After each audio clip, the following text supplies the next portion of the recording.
Hello, good morning everyone, and mega love shoutout po sa lahat ng ating mga viewers sa ang sulok ng mundo.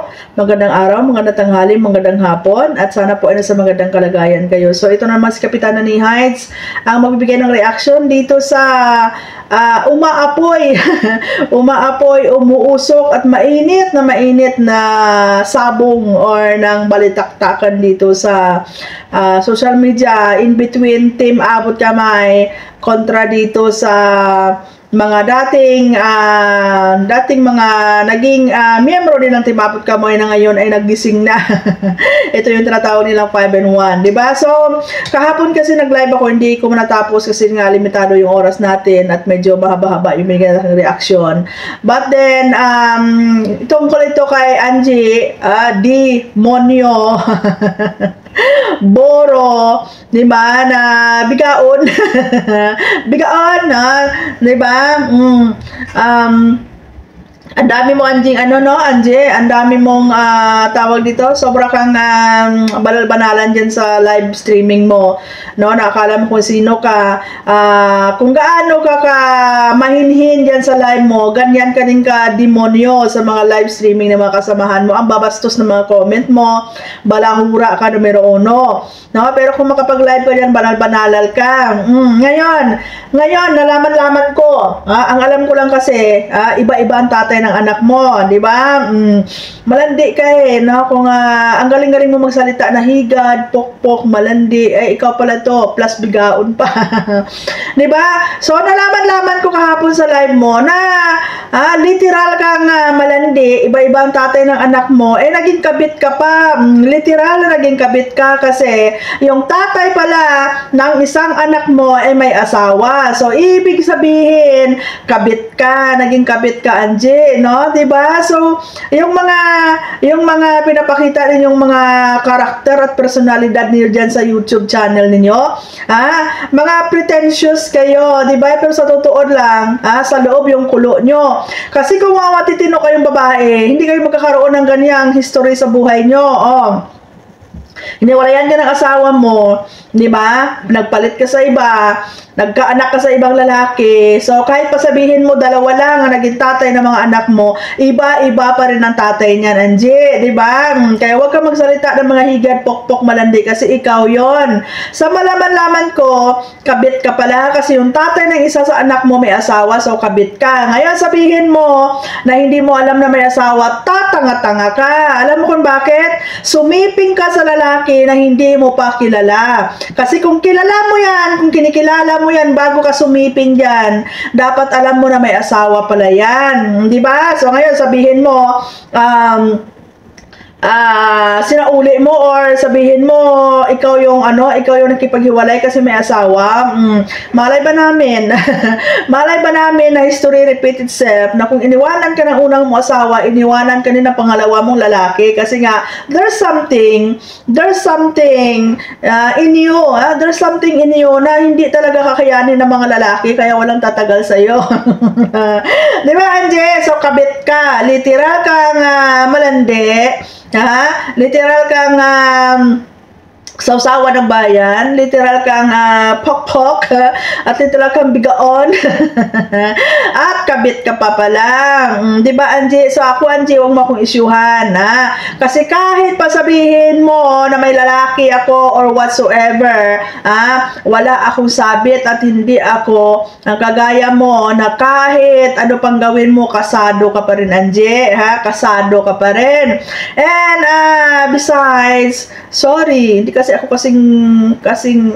kagaya mong bigaon.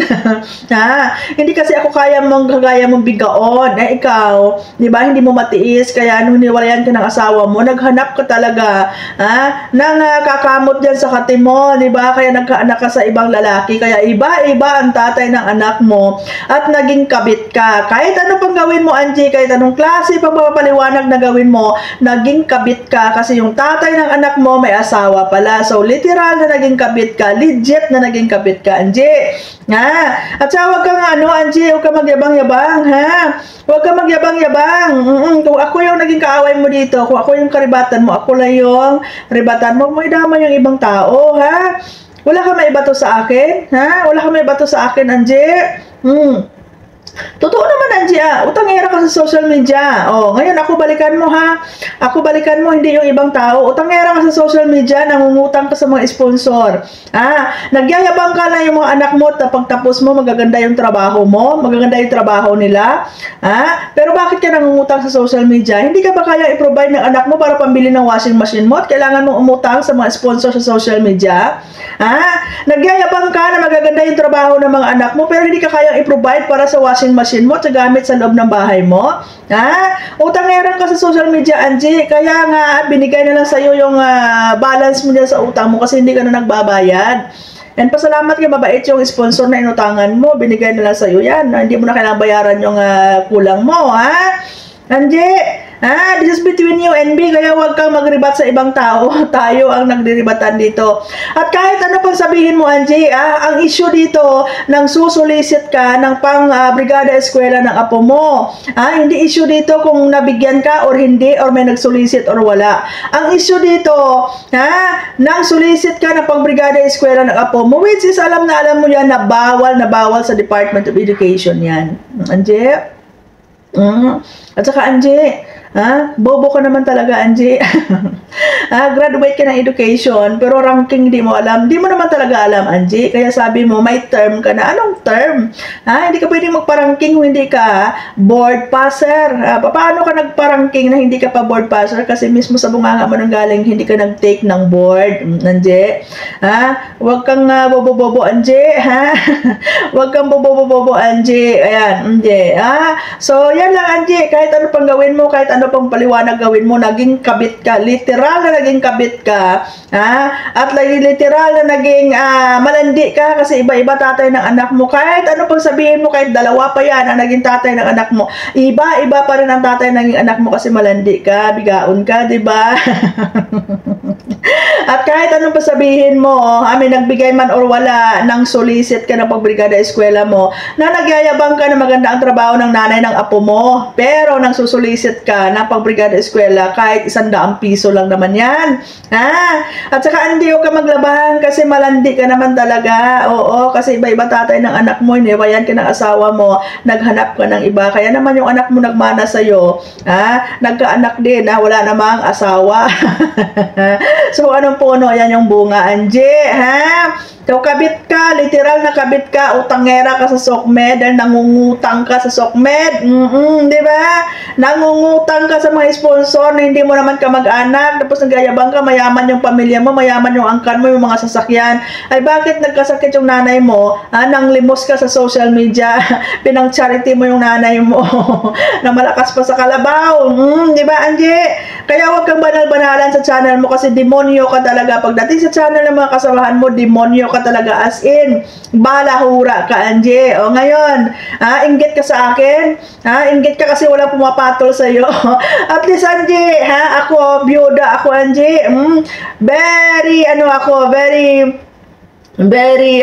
tawag dito, libreng-libre ako kahit mag-asawa pa ko ulit, Angie, Kaya isyuhan nyo ako dito, inggit kayo kasi walang pumapatol sa inyo. Siguro, Angie, kung ikaw sa lugar ko, Angie, papatulan mo kasi nga, mayaman, di ba? Pero sorry kayo, hindi kasi ako ganyan, hindi kasi ako kagaya yung mga bigaon at malandi.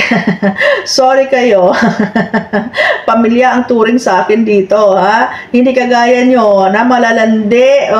Iba-iba ang tatay ng anak, naging kabit, tapos banal-banalan sa channel. Oh my God. So, thank you so much, guys. Ayan, reaction lang muna tayo kasi wala akong time mag-live. Ayan, and see you sa mga susunod na mga live ko, guys. Ayan, partial lang ito, Angie, partial lang ito. Hintayin mo pag nag-live ako.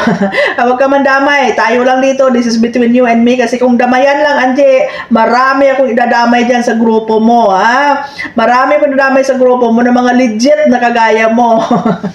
So, thank you so much, guys. I love you all and God bless. Bye-bye.